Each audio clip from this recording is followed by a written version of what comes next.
In the southern reaches of Florida, where land and water converge into a seamless expanse, lies a vast kingdom known as the Everglades.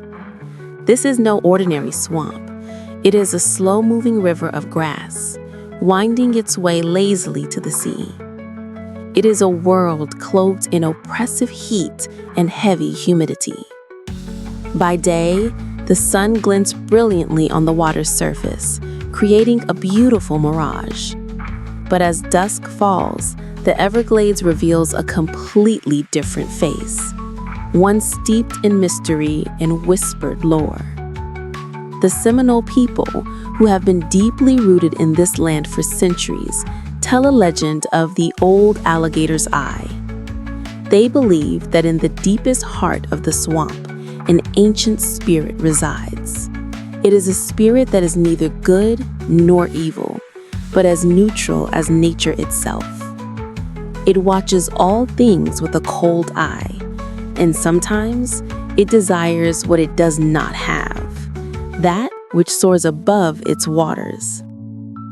The legend says that the sky above the Everglades and the waters below are connected by an invisible thread.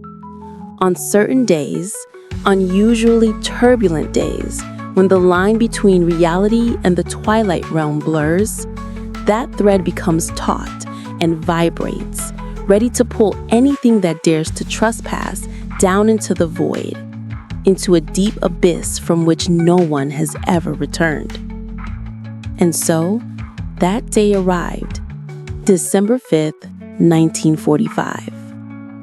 At Naval Air Station Fort Lauderdale, 5 young men in U.S. Navy flight suits were preparing for a training mission. They were Flight 19, a squadron of experienced pilots flying the TBM Avenger torpedo bomber, a war machine known as the Iron Eagle. It was a powerful aircraft, weighing over 10 tons fully loaded, yet it soared gracefully through the air like a bird of prey. Leading the squadron was Lieutenant Charles Chuck Taylor, a seasoned veteran with thousands of flight hours under his belt. He scanned his team with confidence. The afternoon Florida sun reflected off his goggles. Everything seemed perfect. The sky was clear, the winds were calm. It was the ideal day for a flight. Listen up, everyone. Today, we'll be flying Pattern 1, Taylor's voice crackled through the radio. We'll head east, cross over the Hens and Chickens shoals, practice our bombing run, and then return to base. Remember, trust your instruments, not your eyes. At 2:10 p.m., the powerful engines of the 5 Iron Eagles roared to life. They took off from the runway one by one, forming a perfect V formation as they headed out over the Atlantic Ocean, leaving the Florida landscape behind, including the endless stretch of the deadly Everglades. An hour passed, and everything was still on schedule. But then, the first anomaly occurred. Control tower, this is Flight 19 calling. Taylor's voice broke the radio silence with a hint of concern. My compass, it's spinning erratically, both the primary and the backup. Is anyone else experiencing this? A momentary silence fell before another pilot's voice responded. Same here, leader. My compass is completely useless. At the control tower, the officers frowned. It was strange for all compasses to fail at once, but it wasn't yet a catastrophic event. They could still navigate by the sun. But then, the situation rapidly deteriorated.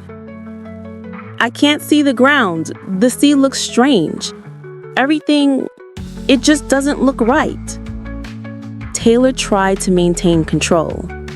Stay calm, everyone. We must have flown into some weird weather. Everyone follow my lead. We'll fly west. We have to hit Florida eventually. But they never found Florida. Minute after minute, all that lay below was a vast, greenish-gray expanse of water that stretched to the horizon. It was a color of the ocean they weren't familiar with, as if they had strayed into another dimension. The once clear sky had now turned a strangely murky yellow, as if an invisible, thin veil obscured everything. I don't know where we are. Taylor's voice was filled with confusion he had never experienced before. We should have seen land by now, but there's nothing. It's like... He paused for a moment before saying, "It's like we're flying into white water." White water is a term pilots use for a state where the sky and the water merge, becoming indistinguishable. But what Taylor was experiencing was different. There was something deeply unsettling about it, as if a pair of eyes were watching them from the below, from the deepest part of the ocean, or perhaps from the mysterious swamp they had just flown over. At that very moment, on the edge of the Everglades, an old Seminole fisherman looked up at the sky. He couldn't see the planes, but he could feel the vibration of the veil between worlds. He gripped his paddle tightly, mumbling to himself, "The eye, it has awakened today." In the sky, chaos reached its peak.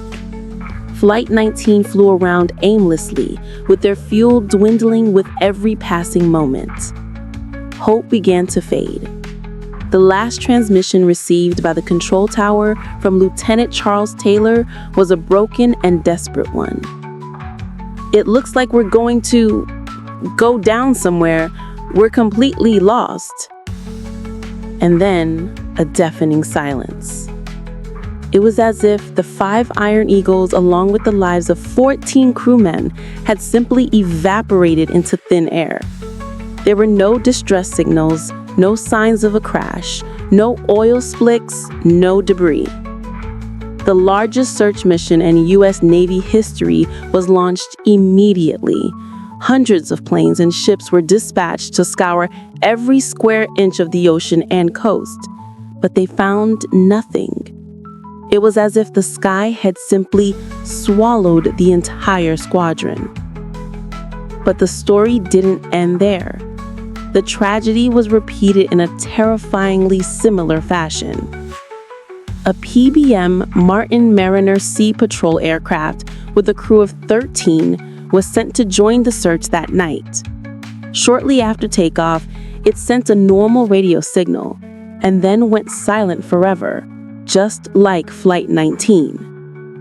Later, a merchant ship reported seeing a mid-air explosion in the area where the search plane disappeared. But when a thorough search was conducted again, no debris was found once more. Flight 19 and the search plane had vanished from this world completely, leaving behind only unanswered questions and the void. The legend of Flight 19 has since become prime fuel for stories of the Bermuda Triangle, a cursed area that has swallowed countless ships and planes. But for the people living near the Everglades, they know better. They believe this isn't about some devilish triangle, but about the ancient swamp right on their doorstep. They believe that on that day, the day the sky turned a murky yellow and the sea looked strange, the Everglades spirit awakened. It desired iron birds flying over its domain, and the old alligator's eye used the invisible thread to pull them all down, not to the bottom of the ocean, but into a twilight realm that overlaps with our world, a place where time stands still and there is no way out. To this day, on foggy nights, when the moonlight is pale, some locals still claim to hear the faint sound of propellers echoing from the deepest part of the swamp. It is the sound of Flight 19 still circling in a forgotten dimension, searching for a way home they will never find. A whisper from the water that swallowed the sky. A perpetual reminder of the haunting legend of the Everglades.